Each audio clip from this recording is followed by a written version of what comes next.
Chai vereai, shalom. Notre paracha qui Kitetse est une paracha riche en mitzvot, en commandements positifs, négatifs.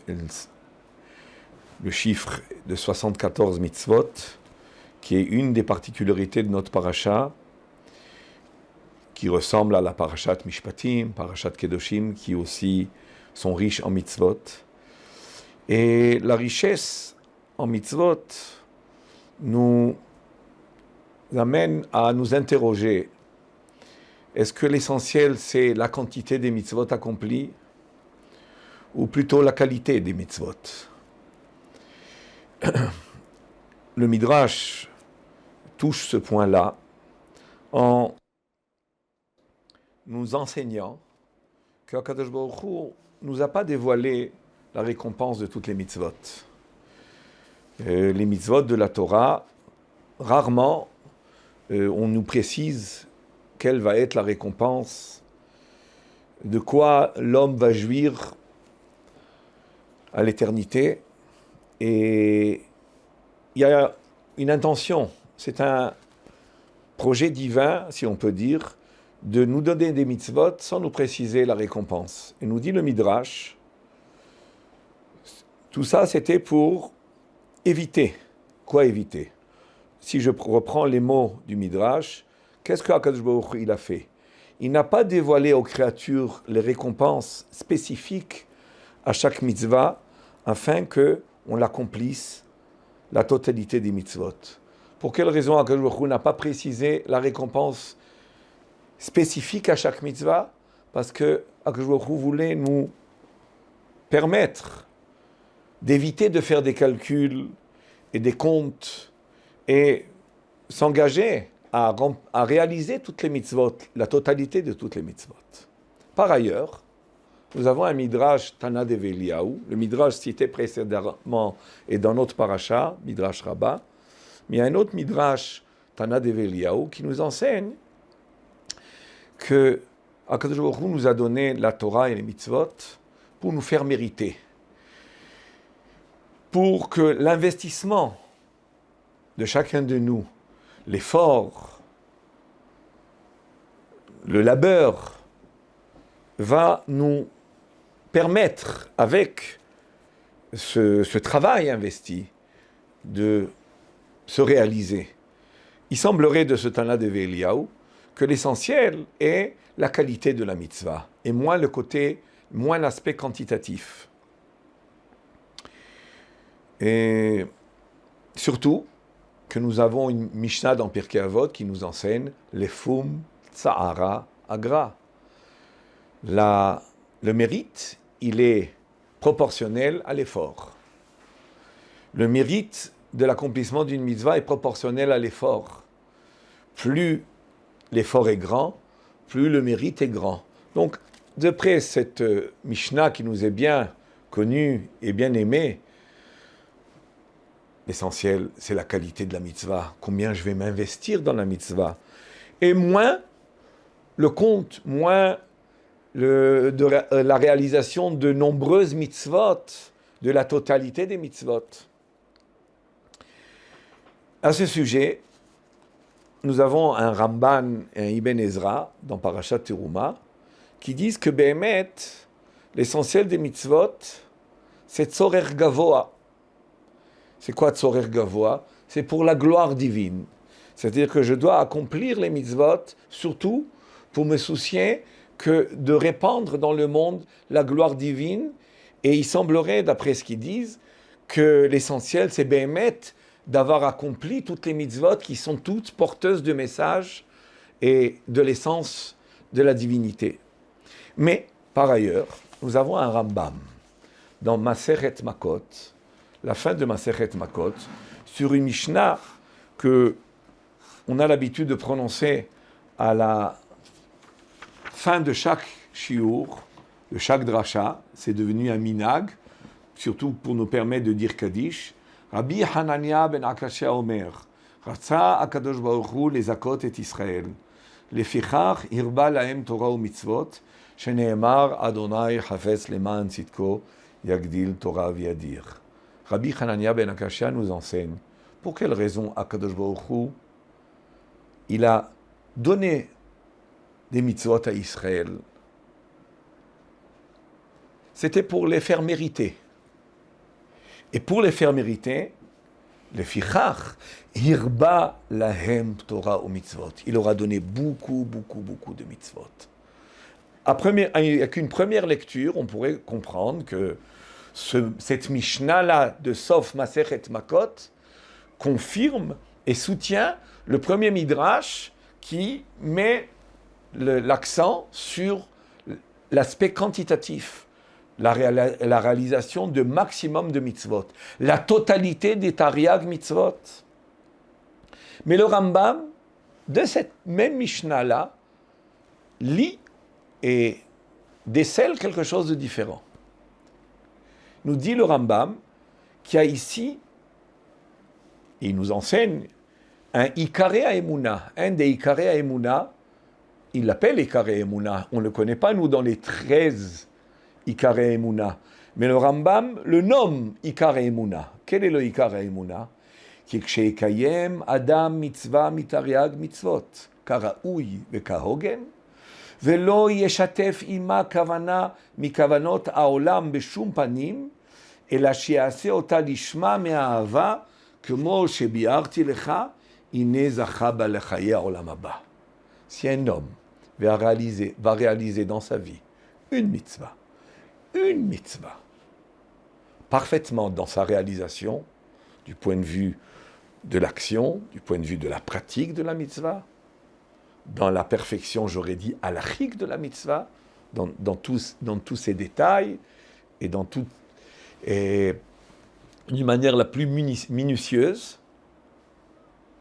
Et cette mitzvah qu'il aura réalisée parfaitement dans l'action, il va la faire avec toute la considération, toute la conviction, toute l'aspiration, l'amour. Et on pourrait appeler ça l'ishma. C'est quoi le lishma? Au nom d'Hachem, sans aucun intérêt. Tout à fait désintéressé. Même pas dans le but de la récompense de l'éternité. Même pas dans le but de mériter le olam haba. C'est ce qu'il nous dit le Rambam. Okay? Alors si je l'ai fait dans cet esprit, la mitzvah, parfaitement au niveau de l'action, parfaitement au niveau de l'esprit et de l'intention, Zacha ba, grâce à cette mitzvah, cette unique mitzvah, il méritera le Chaye Olam Haba. C'est ça son monde futur. Cette mitzvah qu'il a fait d'une manière parfaite, c'est cette mitzvah qui va être la réalisation de lui à éternité et son Olam Haba. Le Olam Haba du juif, c'est la mitzvah parfaite qu'il aura accomplie dans sa vie. Mais pour cela, nous dit le Rambam, il veut nous expliquer la Mishnah de Rabbi Hanania, les fichach irba lahem Torah mitzvot. Donc je trouve qu'il nous a donné beaucoup de mitzvot. A priori, on comprendrait l'inverse, que c'est le nombre des mitzvot et la totalité des mitzvot qui est l'essentiel du mérite. Le Rambam nous dit non.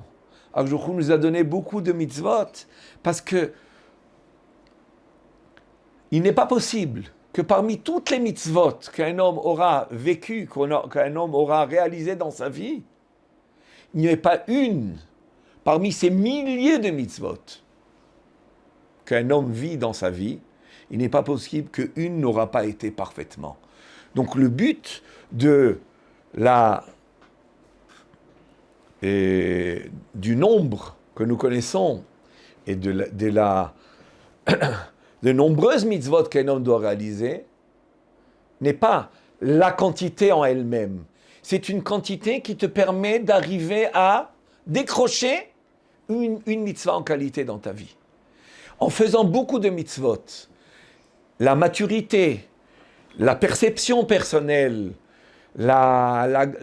l'élévation spirituelle, les circonstances de la vie vont faire qu'un jour à un moment bien déterminé de ta vie, tu vas réaliser une mitzvah parfaitement. Et c'est elle qui aurait été l'objectif de ta vie. C'est cette mitzvah qui aura été ta réalisation dans ce monde. Un chidouche merveilleux du Rambam. Magnifique. C'est magnifique parce que il a relié la quantité. Il faut faire beaucoup de mitzvot. Parce que être vrai dans une mitzvah, être sincère dans une mitzvah, être entier dans une mitzvah, être intègre dans une mitzvah, la réaliser avec crainte et amour et attache à Akadosh Baruch Hu, c'est quelque chose de pratiquement impossible. Et il faut faire beaucoup de mitzvot dans la vie, et dans toutes sortes de situations et de moments, pour pouvoir peut-être rencontrer une mitzvah, ou en tous les cas, moi, rencontrer la mitzvah qui sera la réalisation de moi. Mais à ce Rambam-là, on peut objecter. Nous avons une Gemara dans Masechet Sota, page 14, qu'on a, Parashat Vaetranan, on a parlé de cette Gemara-là. Moshe Rabbeinu prie, invoque Akadosh Baruch Hu, supplie Akadosh Baruch Hu pour entrer en Eretz Israël. Pour quelle raison il insiste? Moshe Rabbeinu, il est arrivé à un niveau, son Olam Haba, a priori, il ne peut même pas être perçu par aucun humain et surtout pas atteint par aucun humain. Alors, est-ce que Moshe Rabbeinu a tellement besoin de rentrer en Eretz Israël?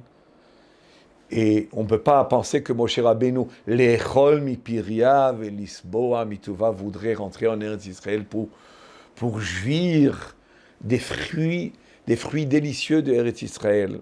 Alors pour quelle raison il y tient tellement? Parce qu'il voulait s'assurer d'accomplir toutes les mitzvot de la Torah. Et il y a des mitzvot qui sont particulières à Eretz Israël, et beaucoup de mitzvot. Les mitzvot atluyot ba'aretz, les mitzvot qui sont tluyim au Bet Hamikdash, au Sanhedrin, énormément de mitzvot qu'on ne peut réaliser qu'en Eretz Israël.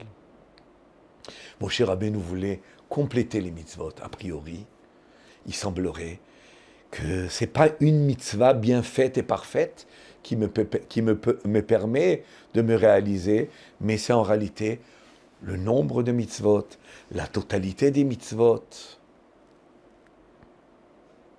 Pour répondre à cette question, on va s'aider d'abord d'un Rabbi Chaim Vital, qui nous dit effectivement, dans ce monde, il faut accomplir toutes les mitzvot qui sont tariaq, 248 mitzvot positives qui correspondent à nos 248 membres, et 365 qui correspondent aux nerfs, aux tendons, ce qu'on appelle guidin dans le langage de Chazal. Et ensemble, ça fait 613 mitzvot. S'il nous manque une mitzvah, on est appelé Baal Mum.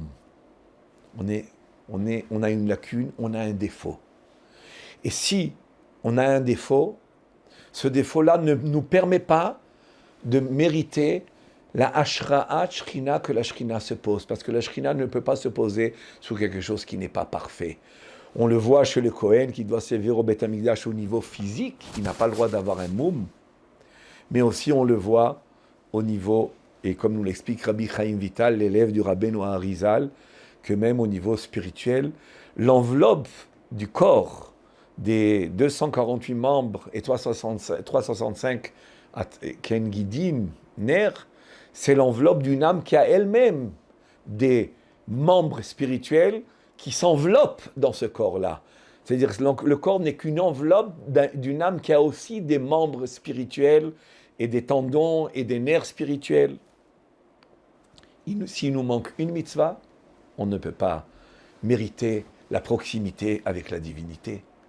Alors comment comprendre les paroles du Rambam que une mitzvah, ça peut être en Olam Haba? Alors c'est vrai que cette mitzvah, elle va naître de l'ensemble des mitzvot en faisant beaucoup de mitzvot, parce que tu ne peux pas t'en dispenser, chas v'shalom, mais en faisant beaucoup de mitzvot, tu as pratiquement une assurance d'arriver à une mitzvah que tu vas faire parfaitement. Mais on a besoin de la totalité parfaite pour pouvoir mériter de jouir de la splendeur divine à l'éternité. Et là, nous avons un Shem Ishmuel qui ramène les paroles de son père, le Avnei Nezer. Et nous enseigne quelque chose de très très très intéressant. C'est que Bémet, de la même manière que le corps, et aujourd'hui, avec la science moderne, ça se confirme. Nous avons plusieurs membres. Et chaque membre a sa fonction, chaque membre a sa propriété. Mais chaque membre est différent, a priori. Est-ce qu'on peut dire que les yeux se trouvent dans les bras, ou les bras dans les yeux? A priori, ce sont des membres différents, avec des fonctions différentes, avec des propriétés différentes, effectivement. Ça, c'est par rapport aux fonctions, aux fonctionnels pratiques et réalistes. Mais dans le fond des choses, et génétiquement, nous retrouvons l'information de tout l'individu dans chaque membre du corps. Chaque membre du corps possède en lui l'information de tout le corps, de tous les membres du corps. L'ADN se trouve dans chaque cellule, et l'ADN qui se trouve dans les cellules du bras ou du pied ou des yeux, c'est le même ADN. Extraordinaire. Et on peut dire ainsi que la même vitalité, et les Chachamim l'ont exprimé surtout avec les dimensions spirituelles de l'âme qui se trouve dans les bras et qui se trouve dans les yeux, c'est la même âme, c'est la même vitalité qui s'est répandue. Et aujourd'hui, on peut confirmer ça en disant que, génétiquement parlant, l'information génétique, le code génétique est en réalité le même dans chaque cellule du corps.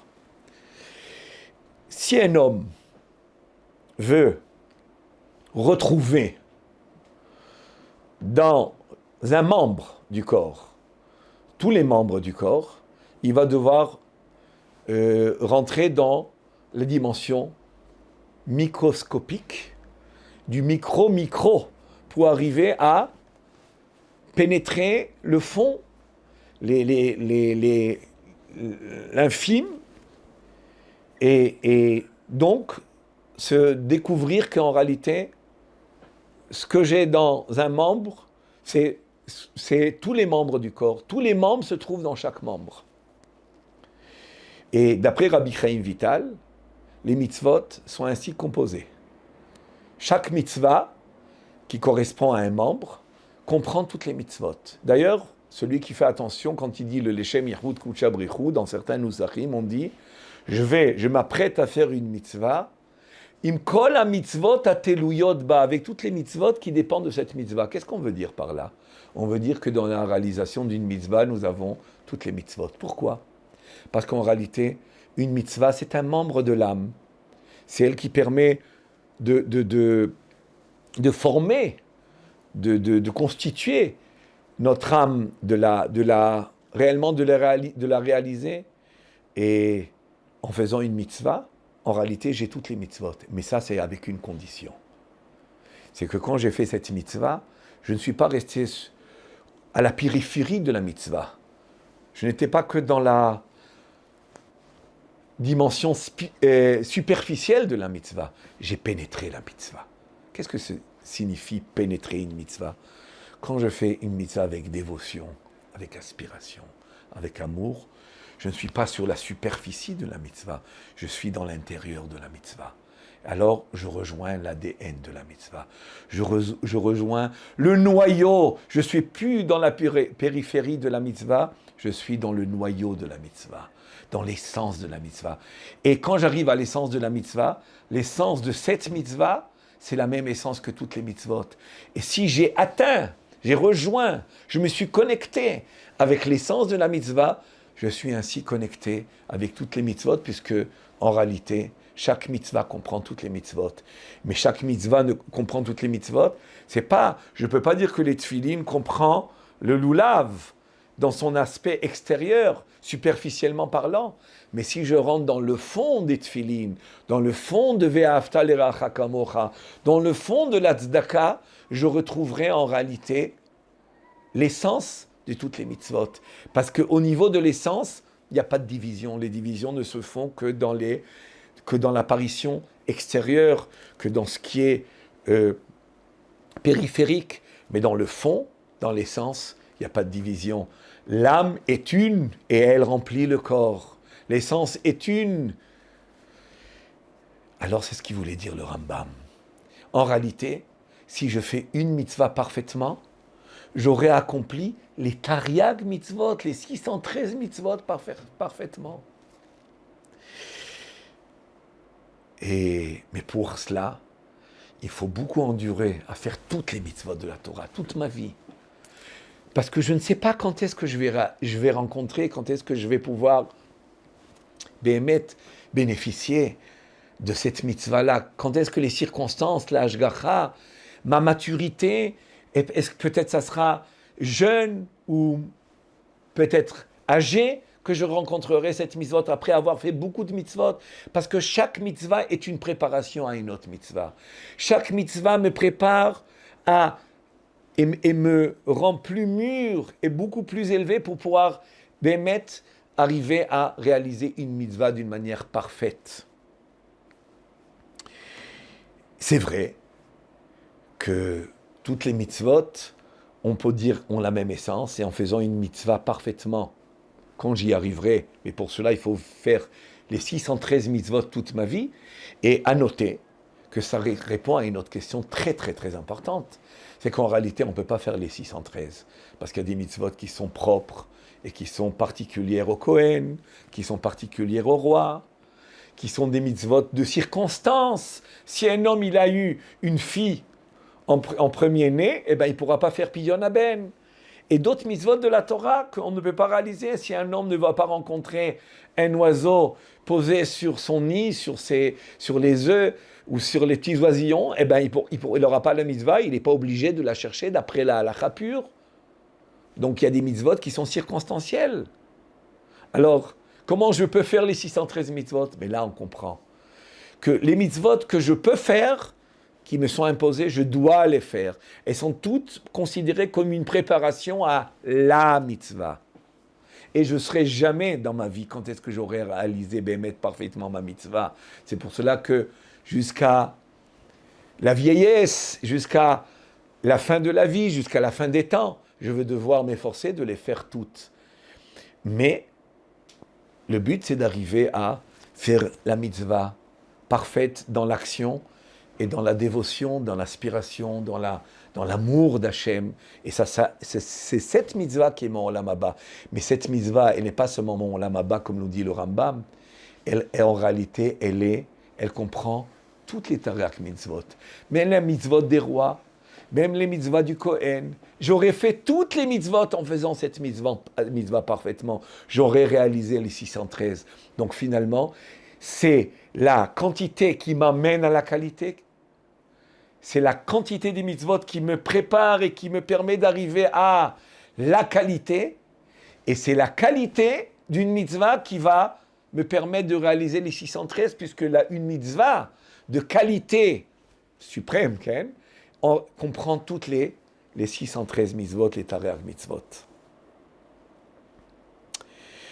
C'est vrai qu'on a encore un point à préciser, et je veux préciser ce point et terminer avec Rosh Hashanah qui s'approche. Le Fum Tzahara Agra. Le mérite est proportionnel à l'effort. D'après ce que j'ai dit, est-ce qu'on le comprend? Oui, on peut le comprendre, puisque pour réaliser une mitzvah parfaitement, il va falloir investir. Il y aura l'effort. Mais il faut savoir aussi que une mitzvah qui est faite avec un effort me permet non seulement de jouir de l'essence de la mitzvah, mais aussi de profiter.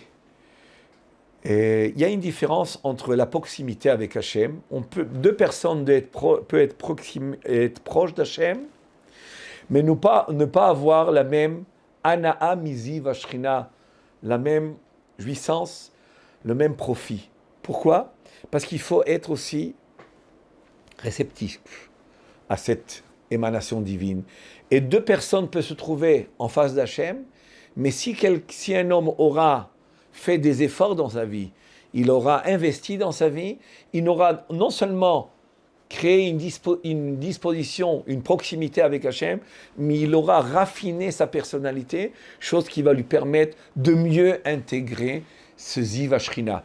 Je dis ça d'une manière succincte, c'est un sujet en lui-même, je vous invite à lire le Shem Ishmuel sur la parashat Kitetsé à la page 141, et vous verrez des maîtres, le Shem Ishmuel qui traite ça, et par ailleurs, nous-mêmes, nous avons développé ce point qui est un point très profond, qui mérite un shiur en lui-même.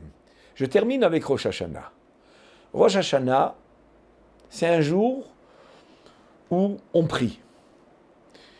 Parce que la clé de la réussite le jour du jugement, c'est la tefila, comme on le voit dans la Gemara Masechet Rosh Hashanah. Imru lefanai malchuyot, zichronot veshofarot. Et en proclamant le règne d'Hachem, on va pouvoir mériter ce jour-là. Et si on contemple, si on médite notre filote que nous faisons à Rosh Hashanah, surtout le grand Moussaf, mais même toutes les autres filotes, on voit que l'essentiel, c'est proclamer la royauté divine, le règne divin dans le monde, comme la Gemara nous le dit dans Masechet Rosh Hashanah, Imro lefanai malchuyot, kedei shtamlichuni alechem.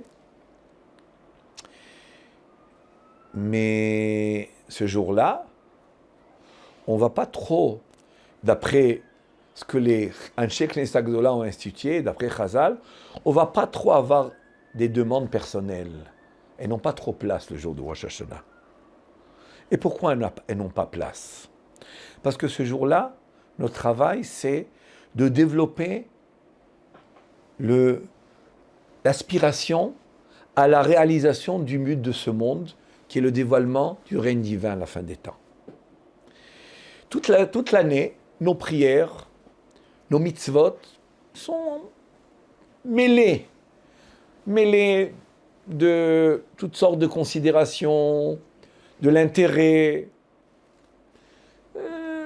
C'est pas entairement l'ishma. Et le Rambam nous enseigne qu'il faut arriver à faire une mitzvah l'ishma.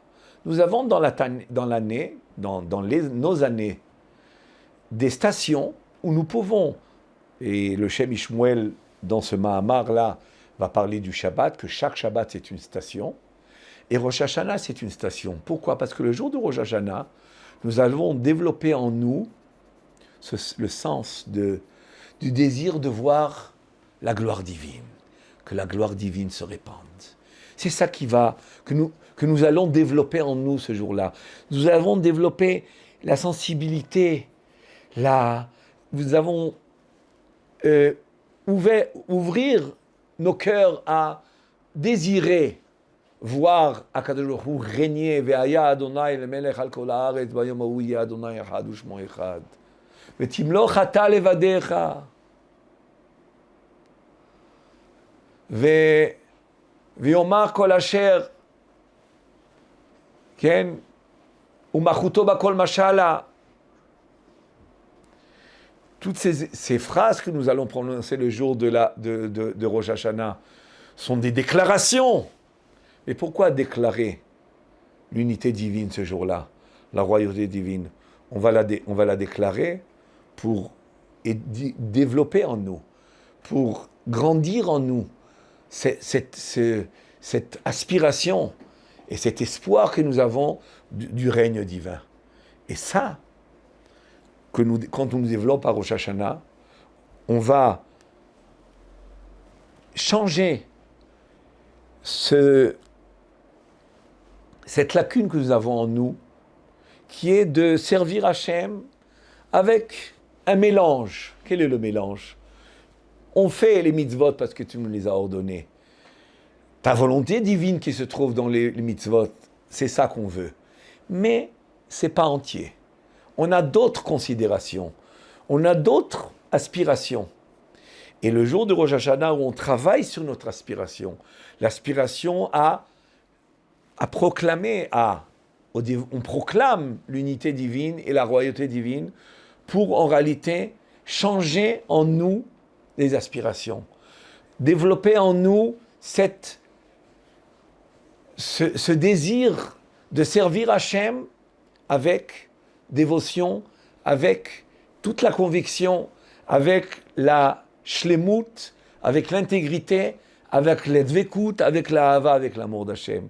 Chaque année à Rosh Hashanah, on arrive à transformer en nous, à faire certaines modifications du point de vue de la recherche d'Hachem, de la recherche à la tâche d'Hachem. Et c'est ce qui va nous permettre à Rosh Hashanah que tout le travail de l'année précédente, et toutes les tfilotes, et toutes les mitzvot que nous n'avons pas réalisées toujours dans cet objectif-là, dans cette perspective de recherche d'Hachem, nous allons à Rosh Hashanah, en nous renforçant, à rechercher, à espérer le dévoilement et la réalisation de la royauté divine dans le monde, nous allons donner à toutes les mitzvot que nous avons fait dans l'année et à toutes les tfilotes que nous avons priées, cette dimension-là de perfection que le Rambam a parlé. C'est-à-dire que nous allons donner, rétroactivement parlant, à toutes les mitzvot que nous avons fait, pas avec l'intention parfaite, nous allons donner la dimension d'intention parfaite, et grâce à cela, nous allons remonter nos mitzvot de toute l'année dernière, et ainsi mériter le Ktiva lechaim tovim u'shalom, nous, toutes nos familles et tout Israël. Amen ve Amen. Shana tova umvorechet, tizku leshanim rabot, neimot vetovot.